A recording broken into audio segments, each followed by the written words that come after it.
welcome to another edition of Casual Lorcana Player Spotlight.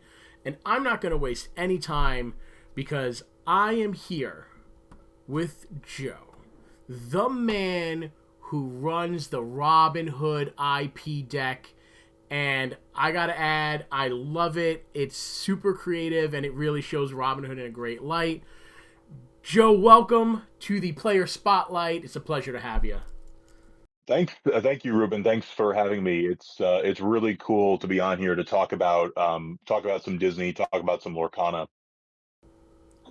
Awesome. That's what I love is right about Lorcana and the community is just the fact that we can just sit down and yap about it, right? It's we can talk about Disney characters and then add in a layer of strategy and fun. So that's what Lorcana is all about, right? Just Disney and fun. Yes, exactly, for sure. So, Joe, tell me a little bit about yourself. How'd you get involved with Lorcana and TCGs, or is this your first TCG, or tell me a little bit about yourself. So my first TCG was Yu-Gi-Oh, and it's because I watched the anime, and a lot of people I know were into Pokemon, and Pokemon's great, but I don't want to say I'm even like less of a casual in Pokemon, if that even makes any sense. Like I can tell you my favorite Pokemon is Dragonite, but I'm not like I've never played any of the games. I've watched some of the anime, but Yu-Gi-Oh was always my thing since 2002, which is when the game started.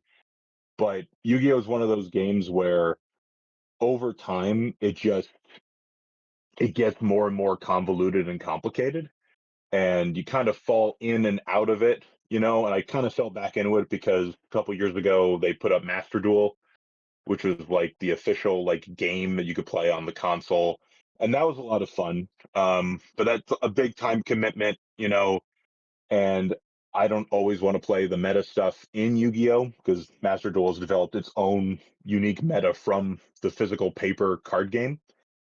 Um, but Lorcana, I came into it. I didn't even know if Lorcana was gonna like be a big thing when they first announced it, and then the first chapter hit and I couldn't get any of the first chapter, like a lot of people. And obviously that just makes you want it more. So I think I got stuff in Flood, like Rise of the Floodborn, and then Inklands was really like I still say it's like my favorite set for a lot of reasons. Because that was the one I got the most product of, and I had a great experience. Even when I didn't open great cards in Inklands, it was just like fun seeing the different characters in that one, like the DuckTales, obviously Robin Hood. Um, the Enchanteds in that set are some of my favorites in the whole game. But the other big thing for me with Lorcana is I'm a huge Disney fan. I've been a Disney fan my whole life. I met my girlfriend on a Disney dating site, and this is how I was able to get her into TCG because I could not get her into Yu-Gi-Oh because teaching Yu-Gi-Oh is like rocket science. Cards missing timing, X, Y, Z's. No, Lorcana is like sometimes Lorcana has been described as magic light, and sometimes it's thrown around as a negative. But I actually think it's a big positive because it's a nice game to really just get into. And I think the casual event and I've only been to one of them so far. I'm looking forward to the Heroes and Villains event. I think the casual event really highlights that it's a great game to get into. You know. Yeah, I agree. I've never picked up a TCG before, so Lorcana was my first TCG. My wife was Oh really wow. yeah. My wife is a huge Disney fan, and was talking about it and didn't know anything about cards, nothing with TCG. Then she was like, "Come with me to the starter deck event," and we went in the first chapter, and I was like, "Oh, well, first of all, the community was amazing, and the game was hella fun." Yeah. And I was just like, I was hooked. So now I play way more than she does, and it's become this huge family thing, which is great. But when looking at her, I found that the competitive scene wasn't her cup of tea. And I asked myself, I was like, how many other people are just looking to play with the cards of their favorite characters? And then when the casual aspect sort of came around, I was like, oh, this opens up a whole new world to people to play with these cards that may just be sitting in their box or to find new strategies. So it's always been like that's what I've really. You're right. I don't think Magic Light is a bad thing. I think it's a gateway for people to get into more TCGs. And I just recently picked up Magic. I'm confused as hell with what's going on with some of the things, but because of Lorcana's basics translate, I understand sort of like, oh, this means rush, and this is evasive, and this is that, and so it's been able to help me. So I agree with you 100%. Like, it's not. I don't feel it's a bad thing to say Magic Light. I think it pays homage, but it also opens it up to new people and a new avenue for people to sort of like get into a new hobby. Yeah. So, Yeah, I agree with that 100%. Sorry. oh no, yeah. So I was just gonna say like, so now you're in the Lorcana pipeline, right? You like many people were not able to get a lot of the first chapter. They did their sort of reset. Now the first chapter is gone. The staples of first chapter really defined the meta for about 2 years. Now they're gone. How are you feeling about going into this new sort of realm with Whispers and Fabled? Well, um, I was excited about the idea of rotation because even though I can't say much because I used Amber Steel Song, that was like my pet deck for a very long time. And I was upset to see Whole New World and like cards like that and Along Came Zeus go, but I understood that. And I was excited just to see new things get in the game and see old cards get like a second chance, right? So I think about one example is like John Silver in the green deck. I think that's a great example of something that's like, oh hey, now in this metagame, it's a pretty solid card to look at. Um, but I do miss being able to sing a lot of stuff, like the big stuff in the game. Um, but I think we just need to see what comes next. I mean, I'm really excited about the Whispers reveals that they had, both from like a mechanics standpoint, but also because hey, I'm excited about the Black Cauldron. Like of all things, the Black Cauldron, I can get an epic rare uh, of the bad guy from the Black Cauldron, which I think is pretty cool. But so rotation, I've been like, it's like I have mixed feelings on it right now, but it's I think I just got to figure out what I want to play ultimately because Amber Steel, like I don't really like the full aggro version of it. Um, and I've been trying around different things, but I'm excited to see what the next pack is. I guess is what I'm trying to say. No, I'm with you. I've taken a little bit of a break because I personally am not a fan of the meta this time around. I don't enjoy playing against a sea of blue purple, or blurple. Just not a huge fan of it. And I also haven't found my deck yet, right? So I have a feeling Whispers. I have some stuff brewing in the background that I think I'm going to throw at you guys when I come through next time. But I agree. I'm excited for it.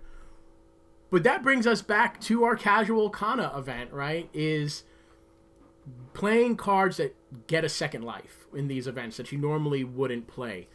Our last event was an IP challenge where you just got to pick your favorite IP, no color restrictions.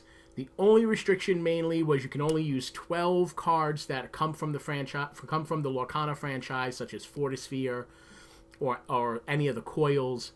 And then other than that, you just had to have characters from that movie or that IP. Robin Hood, you said that's your favorite movie. Am I correct? I would say so, and I don't know if I would have said that like 10 years ago, but it's one that I always have a lot of like fond memories of. Like I always loved like one of my favorite eras of Disney was like the 60s and like 70s era where Disney was not at the like oh my god the absolute like artistic peak, but they're these very cozy kind of breezy casual movies um where it's just almost I feel like Robin Hood kind of has like fall vibes as well. And like watching it again and again, it's such like it's one of those movies I immediately if I need to like if I'm having trouble sleeping, I'll pop on Robin Hood. Honestly, like the soundtrack in Robin Hood is one of my favorites, which well I'll come back around to later with the building of this deck. But um like Robin Hood, it was like I just knew that no matter what I was going to do for this event, like Robin Hood was always going to be my top choice. Um, and my only other consideration, like trying to think, like would maybe would have been Beauty and the Beast or Aladdin, because there's like again those are great movies, but also very strong cards. Whole New World is one of my all-time favorite cards and songs. Period. Um, so yeah, those were other things I was thinking. I'm sure. I mean, obviously, one of my favorite matches. I know it's a little off topic. One of my favorite matches was the Beauty and the Beast mirror match, because you really got to see, like, man, Beauty and the Beast has a lot of really good cards. Oh yeah.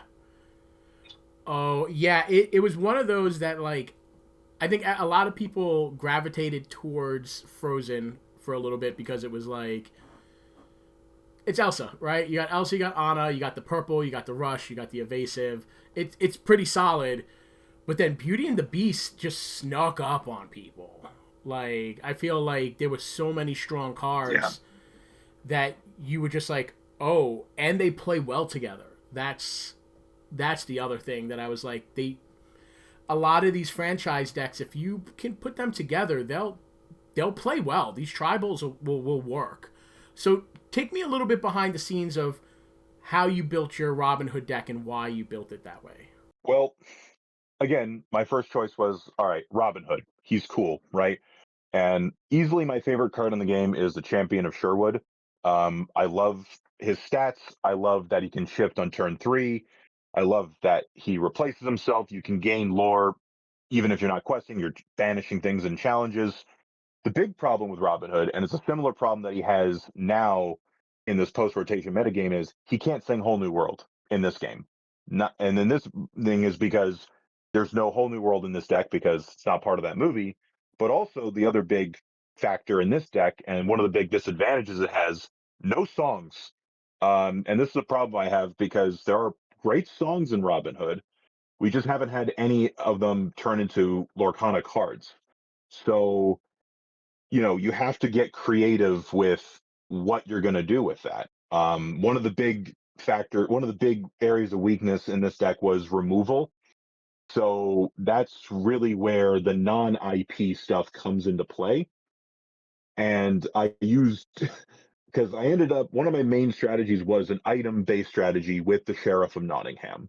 And I kind of took that from the Zan Syed like blue steel list. I think this was before the Vortisphere and Flaversham ban. But if you don't know the sheriff, he's a 5/9 9 drop quest for 4 who has support, and then for each item you have, you pay 1 less to play him. So if you have a couple items in play, like even just a couple Fortispheres just hanging around, he comes out a lot earlier, and he's kind of a menace to deal with.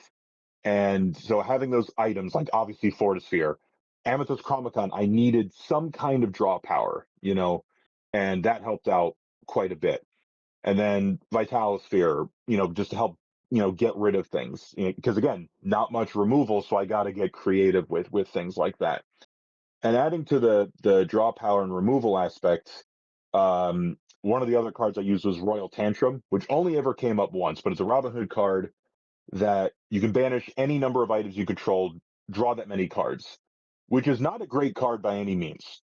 But in a deck where I can't just draw a bajillion cards, like it might be one of the better options. And then as far as removal, Launch, which is kind of a funny card anyway from set 2, where you banish an item, deal 5 damage to a character. And I think that's the other part of the game that's fun, is that who plays Launch, on a regular basis? You don't see Launch as a card that's typically used, but it's a fun card. So I was able to, in one of my matches, I banished a giant Tinkerbell by using Launch, and it was a funny moment because it's just like so unexpected. But the other part of the deck, obviously, aside from the item aspect, is of course like Sherwood Forest. But I also connect to that. The two MVP cards for me or two of them were Robin Hood Capable Fighter and Robin's Bow. And Capable Fighter is just a 2 drop, exert, deal 1.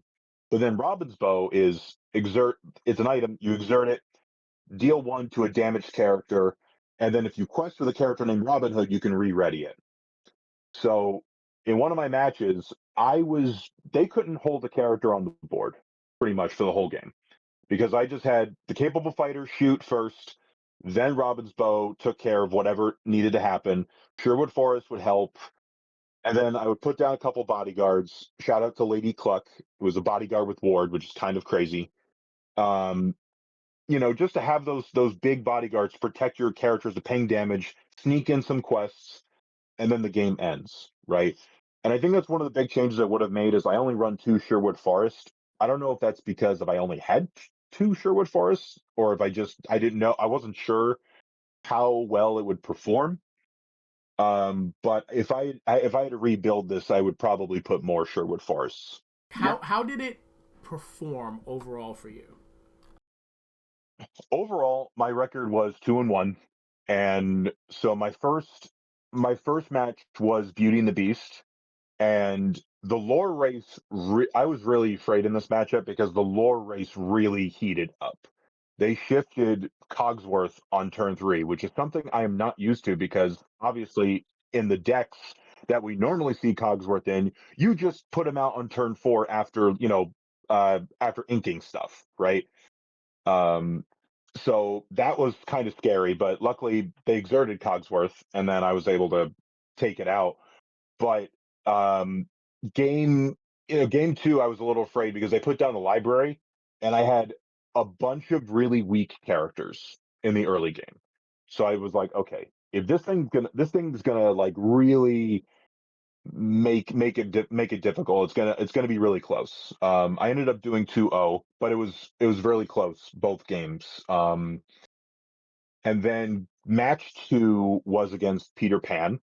And listen, Peter Pan is another great bring for this because you think about the Captain Hook one drop, the Mr. Smees that are out there, the evasive Tinkerbells, the giant Tinkerbell, Peter Pan Shadowfinder, and the card that ultimately lost me game 1 in that matchup, Second Star to the Right. So I couldn't fully escape the metagame. I couldn't escape Blurple as much as I tried. Uh, so like it was a big stalemate for the longest time, and then he played Second Star, and I'm just like, all right, well, just I know I don't have this because there's nothing in the deck where I'm like I'm going to be drawing that many cards and gaining that much advantage. So that happened. Game 2 in that one was like basically defined by Robin's bow and the Robin Hood capable fighter, where I'm just like I controlled the board from that point on. They could not stick a character on the board for very long, and then when they could, I had bodyguards. So Peter Pan, like I did 2-1, and then round 3 I faced Vin, who obviously great guy. He I think he's a little inaccurate though. I think he really is a lot more evenly matched than he proposes. I don't always 2-0 him. He's really good. Um, so but it was he too owed me, and you know what? Like you talk about like losing to Hans, and I'm like, listen, that's what this is all about. Like I'm excited to have a new way to get defeated. As weird as that sounds, but it's just kind of like, hey, this is a crazy card that I would never see played in the regular metagame. Yeah, absolutely. It's sometimes you just play and you're like, I never seen that coming, and that's okay. Sometimes the worst defeats you have Yes. in this game specifically, at least I know for me speaking, is when I see the end coming, right? And it's like you do what you got to do, you Yeah. prep the board, you know your deck's weakness, and then all of a sudden your opponent plays, you make a mistake and your opponent plays the board the way it's supposed to play, and you're like, oh, I'm done. Like you see it unfolding before Yeah. you. But with this, it's like if you pull out some random stuff that I've never seen before, I can't be mad. Like I can't. Yeah. Exactly. So Yeah. if you had to take this deck, and we know it can't be used in the meta, besides the 2 staples you have in here in Robin Hood, Beloved Outlaw, and where's the other guy? There you go, Champion of Sherwood. Are there any cards that you have found in this deck that you're like, maybe I can transfer it over into a meta deck? looking at the rest of this, I think one of my other favorite cards again was Lady Cluck. Like, if you bring like blue steel, if like just having a 2/7 bodyguard, I think is just really cool with ward. Like, and you have to think like obviously under the sea is a thing, but also like thinking obviously like outside of like a board wipe, like a lot of the single target ruby removal can't get at her. Like Medusa, Madame Medusa can't get at her. Brawl. I know these are cards that are rotated out, but like still, like you think about like all those options that would normally be like, okay, this is the answer. Just suddenly are like, okay, well that doesn't do anything. Well, that's what happens when you jump into an infinity format. It's like, yeah, not only do you have to worry about what's current, but you also have to worry about Madame Medusa, Lady Tremaine, and all those other big hitters that sort of. Yeah. We had such a big power creep and set in the first chapter. You know, the first 3 chapters, there were a lot of really, really strong cards. Now they're gone, and the game has changed. But when you jump into Infinity, oh man, there's some weird stuff going on there. I was just like thinking about it too, because like I think about that new Aurora that was printed. That new Aurora that was printed where it's like the 1-drop that you can play like a character early. I'm just like Ariel on turn 2 is just so strong to me. Oh, I didn't even think about that. Wow. And that's not the only like because you think about like the new Singer 5, the recent Singer 5 Aurora. There's a couple of those, you can get out on turn 2, have them sing something turn 3, and that's pretty rough. Well, Joe, look, it's getting a little late, so I don't want to keep you too long. I appreciate you coming on and talking about your deck. You're a great player. I love playing against you, even when I get a little salty. It's always a good time. It's always a like, you're a really good player, and I love playing against you because I like the way you think, especially when you don't play those whole new worlds when I have no cards in my hand.